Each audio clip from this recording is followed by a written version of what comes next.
שלום לכולם, והיום אנחנו הולכים להכין תה פואר לינקנג שנת 2009. כמו שאתם רואים כאן, אני כבר הכנתי את כל הסט במסודר, הסט הכל מוכן, ויש לי פה את הכמות שאני צריך, בערך לגייבן כזאת שהיא 120 מיליליטר בערך, 150. אני צריך כ6 גרם של פואר, הנה שמתי אותם פה, שקלתי אותם.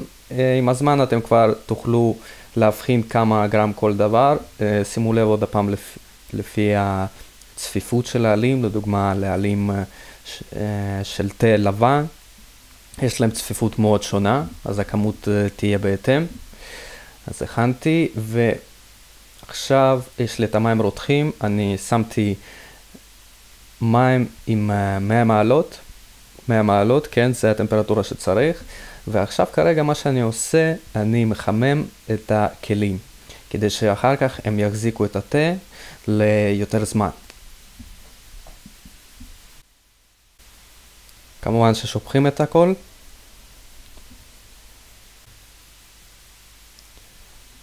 אוקיי, עכשיו אחרי ששפכנו את הכל, אנחנו מוסיפים תה לתוך הגייבן, ושופכים מים רותחים.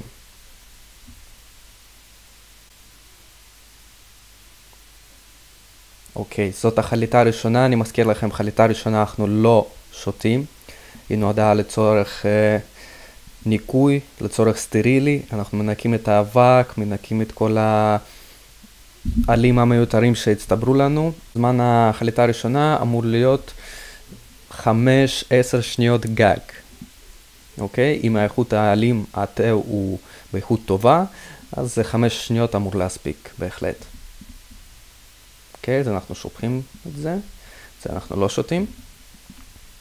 ועכשיו אנחנו עושים את החליטה השנייה.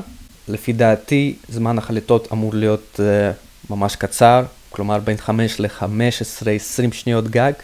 למה? כי בתה סיני אנחנו עושים הרבה חליטות, זה יכול להיות 6, זה יכול להיות אפילו 20 חליטות, אז חשוב שהזמנים יהיו קצרים, כדי שזה לא יצא יותר מדי, כי אחר כך יש את הטעם המר, ואתם מאבדים את הטעם היפה של התה עצמו. אוקיי, אז כעבור 15 שניות בערך, אני לוקח את החליטה השנייה ומוזג אותה לתוך המסנן, לתוך הצ'ה חי.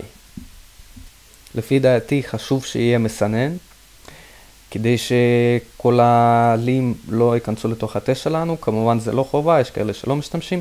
אני מרגיש את זה בתור חובה, לא לשכוח לשים את המכסה של גייבן בצד. ועכשיו מצ'ה חי אנחנו שופכים את התה לתוך הכוסות.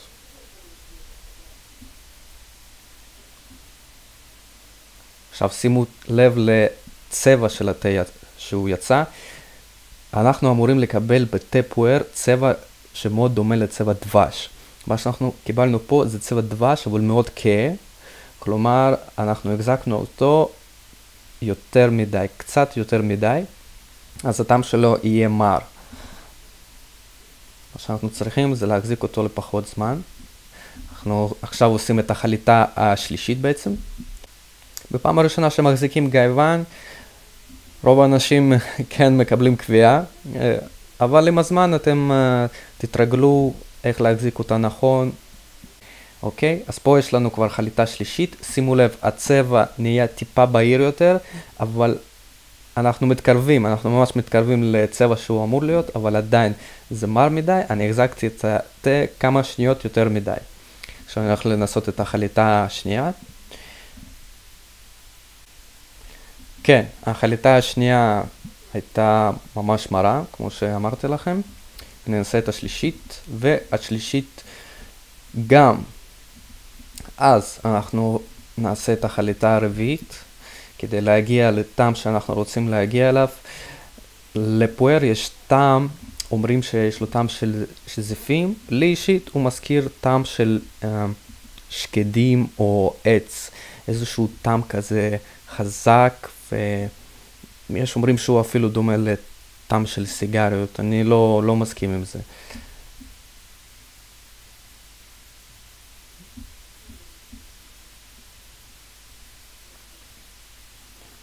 אוקיי, אנחנו עושים את החליטה הרביעית.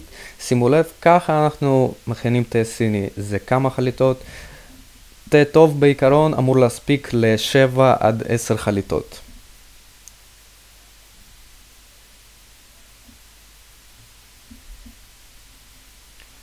לא לשכוח לסנן כל פעם.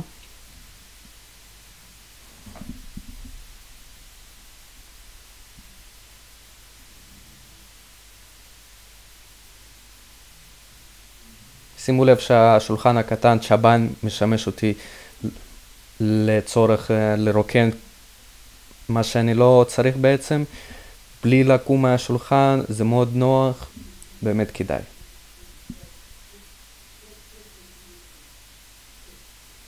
אוקיי, אז החליטה הרביעית, אתם יכולים לראות, הצבע הוא עדיין כהה, אבל אנחנו כבר יכולים להרגיש את הניחוח של התה פואר בעצם.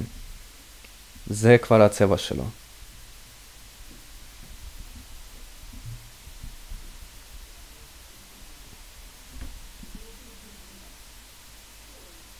כן.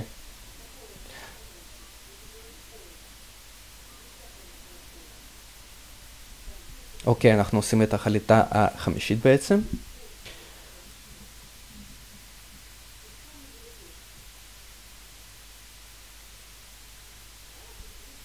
שימו לב שהסט, מה שאני מציג כאן, הוא סט בסיסי, אין פה יותר מדי דברים.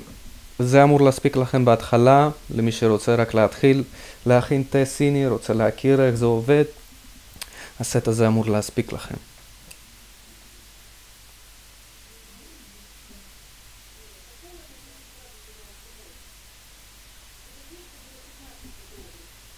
אוקיי, הנה באה החליטה החמישית.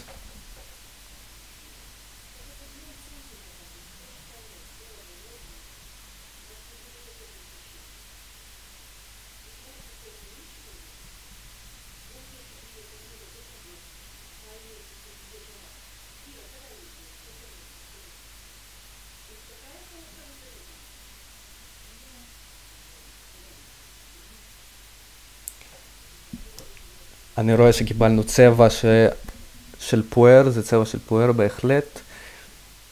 צבע של דבש כזה, טיפה כהה. שימו לב שאחרי חליטה חמישית הצבע שלו עדיין נשאר כהה, זה מראה שהאיכות של התה עצמו היא גבוהה.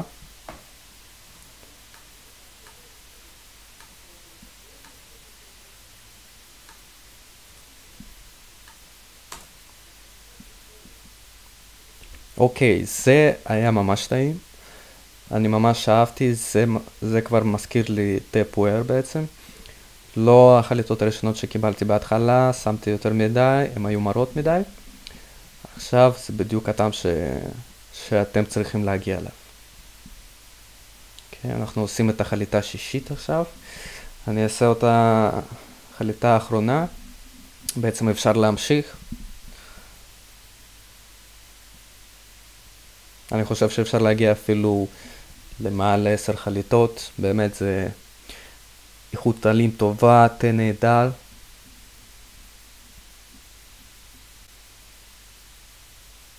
שימו לב, לא החזקתי אותו יותר מדי זמן, 5-10 שניות גג. שופכים.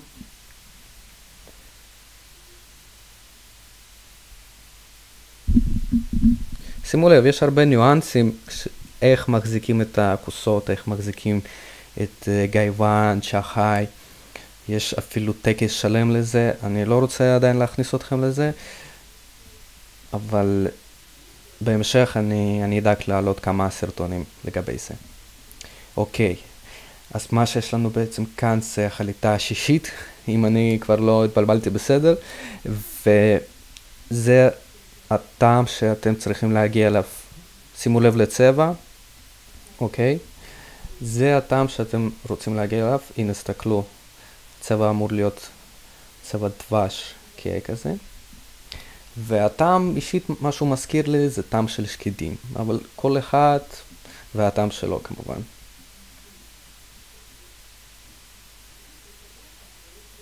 אוקיי, אז התה בסך הכל תה טוב, רמה בינונית, לא הייתי אומר שזה תה הפוארים הכי טובים ששתיתי עד עכשיו. אז זהו חברים, זה הכל בינתיים. הירשמו לערוץ שלי כדי לקבל עוד סרטונים שאני הולך להוציא בקרוב, סרטונים ממש מעניינים על התה, על התרבות של התה, איך מכינים תה וסקירות על התה עצמו בעצם. זהו, תודה רבה לכם.